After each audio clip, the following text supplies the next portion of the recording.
Bismillahirrahmanirrahim.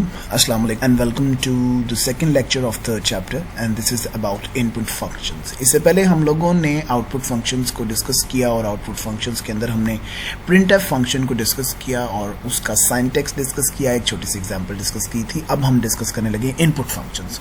तो जैसे मैंने पहले भी बताया था कि input devices are the devices which are used to take information from the user to the computer.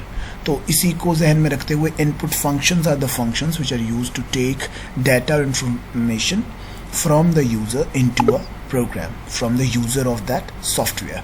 अब यहाँ पर जो सबसे ज़्यादा इस्तेमाल होने वाला input function है that is scanf in C language. ठीक है, तो scanf के अंदर हम लोग क्यों इस्तेमाल करते हैं कि हम एग्जीक्यूशन के दौरान किसी भी वेरिएबल वगैरह की वैल्यूज़ की इनपुट ले सकते हैं with the help of keyboard.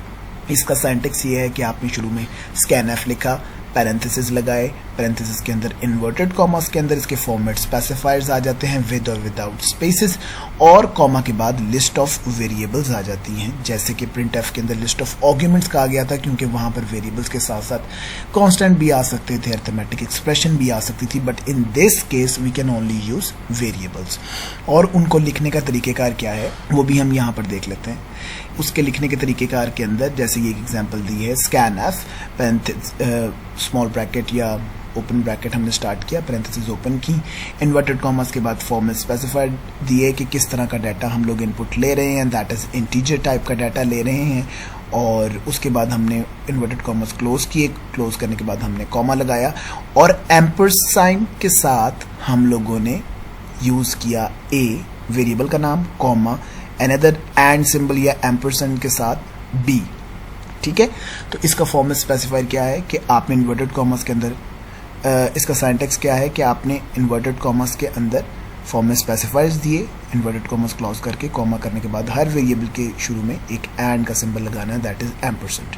और हर स्टेटमेंट के आखिर के ऊपर आपको सेमीकोलन लगाना ज़रूरी है. ये एक स्टेटमेंट टर्मिनेटर है, इसको भी मैं अपने नेक्स्ट लेक्चर के अंदर थोड़ा सा डिटेल के अंदर आपको बताऊंगा. ऑलराइट जी, ये वाली जो स्टेटमेंट है ये काम कैसे करती है इसको हम एक छोटे से प्रोग्राम की मदद से देख लेते हैं कि इस प्रोग्राम के अंदर उन्होंने क्या लिखा जी.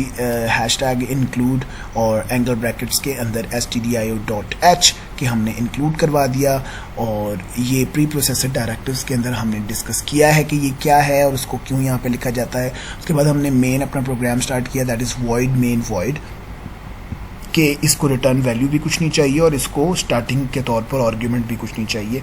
तो ये दोनों वॉइड का मतलब होता है नल.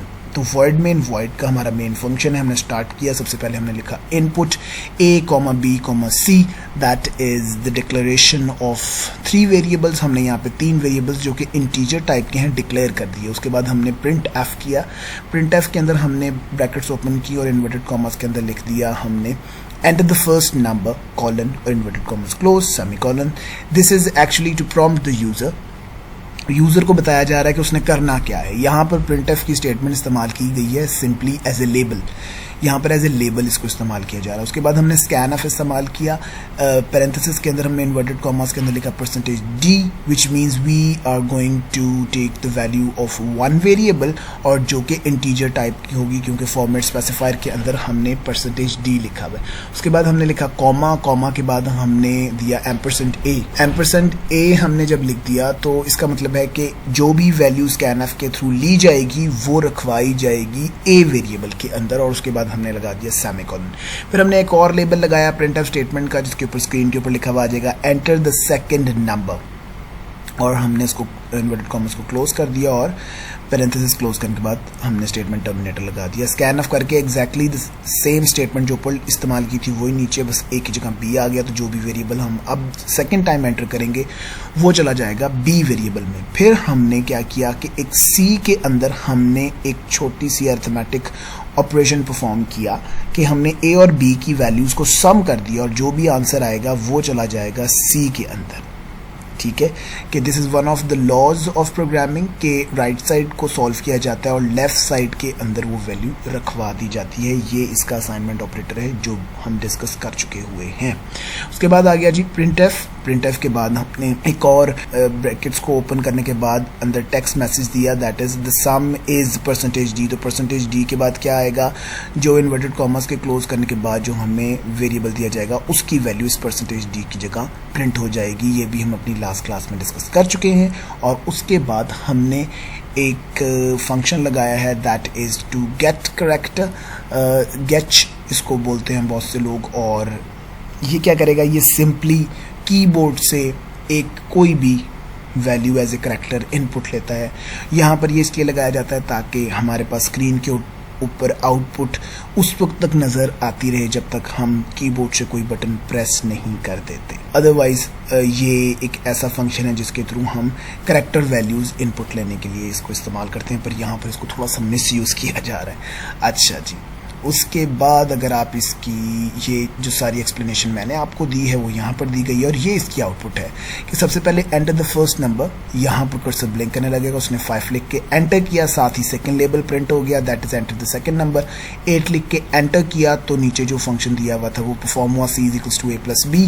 और उसको करने के बाद नीचे जो प्रिंट एफ स्टेटमेंट थी वो एग्जीक्यूट हुई और उसकी वजह से लिखा हुआ गया द सम इज %d की जगह वैल्यू आ गई 5 और 8 का सम। और उसके बाद कर्सर ब्लिंक करने लग गया तब तक कि हमने कीबोर्ड से कोई बटन एंटर नहीं किया और फिर स्क्रीन ये वाली गायब हो जाएगी।